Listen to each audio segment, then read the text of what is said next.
పవన్ కళ్యాణ్ గారు ఇట్లాంటి స్కీమ్స్ నాకు వద్దు అంటున్నాడు ఇండైరెక్ట్ గా. ఇదేంటి 25 కేజీల బియ్యం కాదు 20 లైఫ్ ఇస్తాను, అది ఎట్లా తెలియదు కానీ మాత్రమే అంటున్నాడు ఆయన.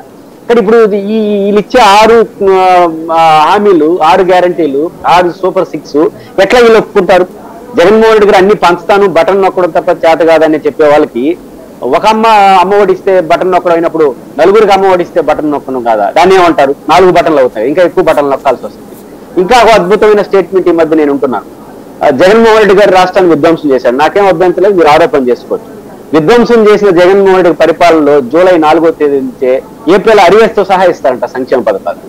అంటే 20 రోజుల్లోనే విధ్వంసాన్ని రికవర్ చేసి సంపదను సృష్టించేసి ఇస్తారు. ఎట్లా నమ్ముతారు ప్రజలు? ప్రధానమైన స్థాయి గారు కూటమి నుంచి జగన్ గారికి వస్తున్నటువంటి డిస్టర్బెన్స్ లో వస్తున్న ప్రధానమైన సమస్య ఏంటంటే జగన్ గారికి కొన్ని అడ్వాంటేజ్లు ఉన్నాయి, డిసడ్వాంటేజ్ ఉంటాయి. కూటమికి కొన్ని అడ్వాంటేజ్లు ఉంటాయి, డిసడ్వాంటేజ్లు ఉంటాయి. అడ్వాంటేజ్ని ఓన్ చేసుకుంటూ డిసడ్వాంటేజ్ని మినిమం చేసే పార్టీయే గెలుస్తుంది. అట్లా జగన్ గారు ఆ ప్రయత్నం చేస్తున్నాడు, ఎంతవరకు సక్సెస్ అవుతుందో చూద్దాం. కానీ తెలుగుదేశం పార్టీ కూటమి డిసడ్వాంటేజ్లు పెంచుకుంటాం, అడ్వాంటేజ్ని ఓన్ చేసుకోవడం. ఎందుకు డిసడ్వాంటేజ్ ఎందుకంటున్నానంటే ప్రధానంగా సంక్షేమ పథకాల వల్ల ఒక section of people Jaganmohan Reddy గారికి పట్టొచ్చింది. ఇప్పుడు దాన్ని తగ్గించుకునే ప్రయత్నంలో కొంచెం చులకనైపోతున్నారు. ఇప్పుడు వాలంటీర్ల విషయంలో చూడండి, ఇప్పుడు ఈరోజు నేను వరలరామయ్య గారు ప్రెస్ మీట్ చాలా ఆశ్చర్యం వేసింది. మే 1వ తేదంట ఖచ్చితంగా ఇంటింటికి ఇచ్చే విధంగా చేయాలంట. ఎలక్షన్ కమిషన్ ఆదేశించాడు, ఎలక్షన్ కమిషన్ పరిధి అదే. ఇంటింటికి ఇల్లు పెన్షన్ ఇవ్వాలన్నా, 1వ తేదీ ఇవ్వాలన్నా, 4వ తేదీ ఇవ్వాలన్నా ఎలక్షన్ కమిషన్ పరిధి కాదు. ఎలా అది ప్రభుత్వ పాలసీ. 1వ తేదీ ఇస్తారా, 2వ తేదీ ఇస్తారా, 3వ తేదీ ఇస్తారండి. ఎందుకు ఆ పరిస్థితి వచ్చింది? మళ్ళీ 1వ తేదీ ఇస్తే మళ్ళీ వృద్ధులు 60 లక్షల మంది మనల్ని ఇబ్బంది పెడతారేమో. మళ్ళీ ఎవరు బాగున్నారు ఎలక్షన్ కమిషన్? సాధ్యమా? ఈ 2,65,000 మంది పనిచేసే దాన్ని ఏరే వాళ్ళని పెట్టేయండి, టీచర్లు పెట్టేయండి, వాళ్ళని పెట్టేయండి, అంత మన ఇష్టమే.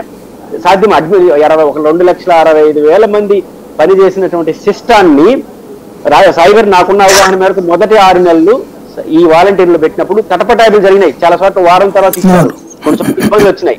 అంటే ట్రైనింగ్ ఇచ్చిన వాళ్ళే చేయలేని పని ట్రైనింగ్ లేని వాళ్ళు 1వ తేదీ ఇచ్చామంటారంట. అంటే వీళ్ళు వేసిన ఎత్తుగడ రివర్స్ అయ్యేసరికి రివర్స్ అటాకింగ్ ఇబ్బంది వస్తా ఉంది.